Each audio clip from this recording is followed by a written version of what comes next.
पीताम्बराणि विविधानि विभूषणानि यज्ञोपवीतमनघम् हरिचन्दनम् च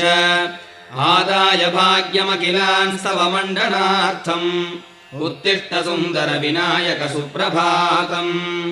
धृत्वा पयो मधुघृतम् मधुरम् च सत्त्वम् प्रातस्तवाप्यवहराय हिरण्यपात्रैः सञ्चायिने विनयिनस्तव सूतवर्याः उत्तिष्ठ सुन्दर विनायक सुप्रभातम् भागीरथी जलविहार कुतूहलाय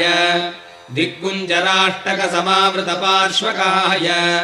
शैलेन्द्रजाग्रति च पुण्यजलाधिकाय उत्तिष्ठ सुन्दर विनायक सुप्रभातम् मन्दारवृन्द हृदयाम्बुज भास्करस्य